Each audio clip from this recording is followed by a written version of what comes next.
Okay, oops, I think I'm ready now. Okay, so we're going to just talk a little bit about using a calculator for trig.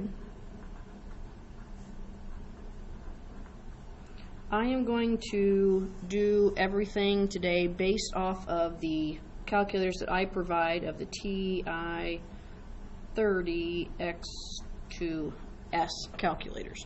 If you have a different calculator, you're going to have to determine whether or not it's a forward thinking or a backward thinking calculator.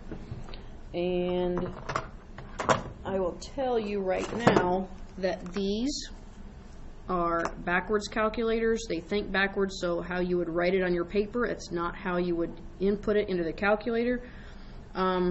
These are kind of a pain, so I'm just throwing that out there. I'm not going to say that you can't use it. I will teach you how to use it, but that's not what this video is covering. This video is covering the calculators that I typically have in class. So, first thing you need to make sure is that your calculator is in degree mode.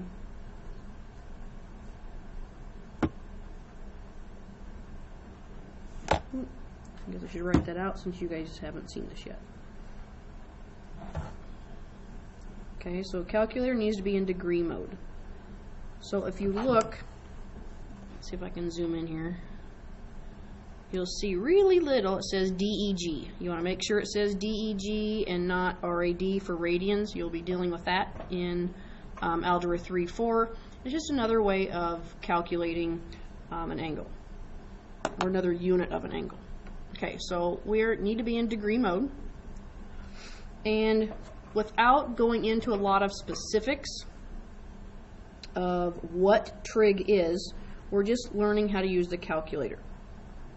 So if I'm looking for the sine of a 43-degree angle, again, this is just calculator usage, I am going to type in sine 43, enter. It's easy as that.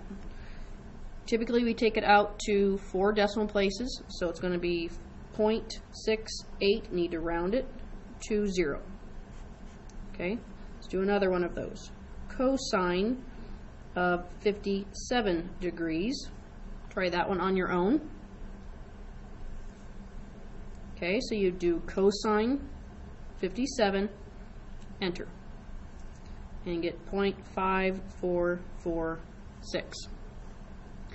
If we don't have the degree and we need to find it, so let's say we have the sine of some angle, we don't know what it is, we can call it theta.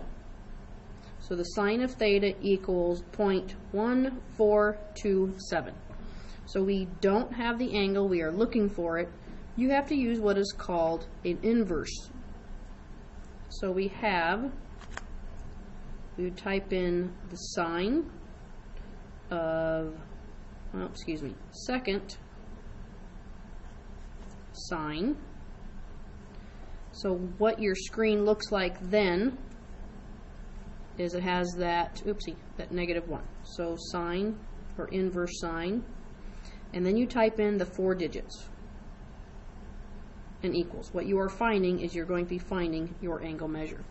So if it is 0.1427, my angle measure is about 8.2 degrees. Okay, so if you have the angle, you just chuck it in exactly like you see it.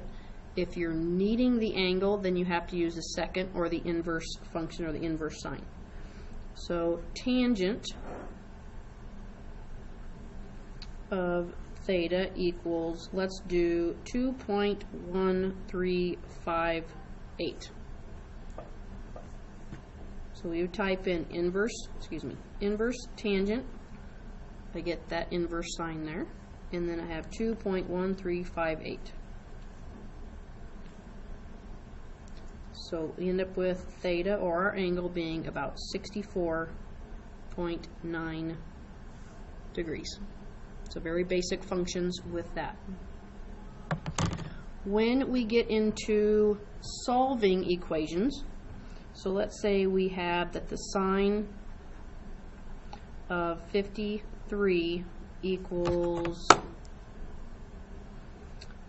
let's do 8 divided by x when we are solving, we are going to be using law of proportions, or the rules of proportions. So make that into two equal ratios.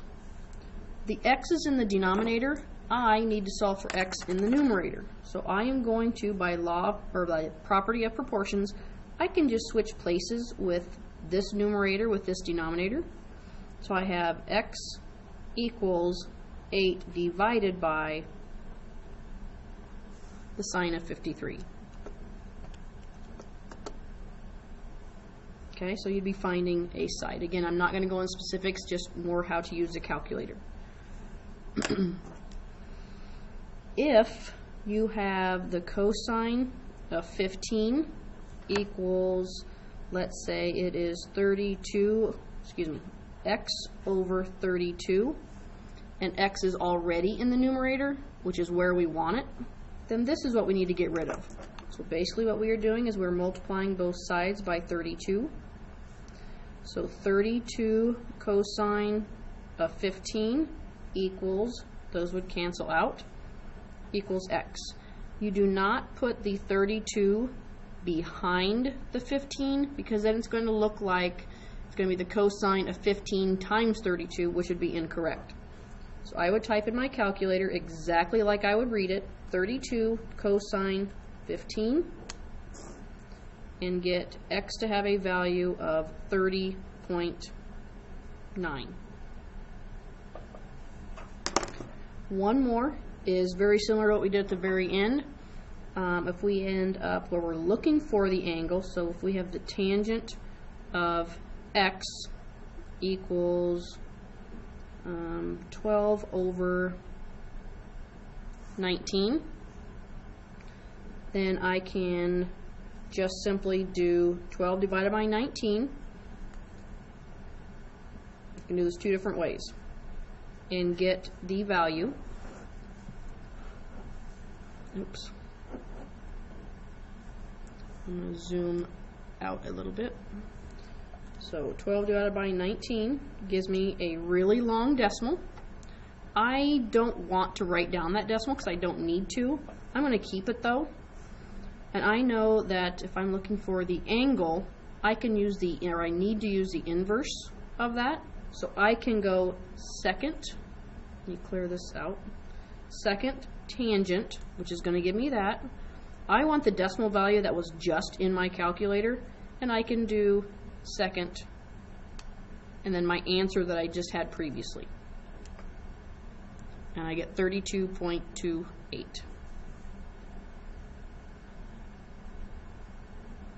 We'll say 32.3 because we are looking for an angle, so it's going to be degrees.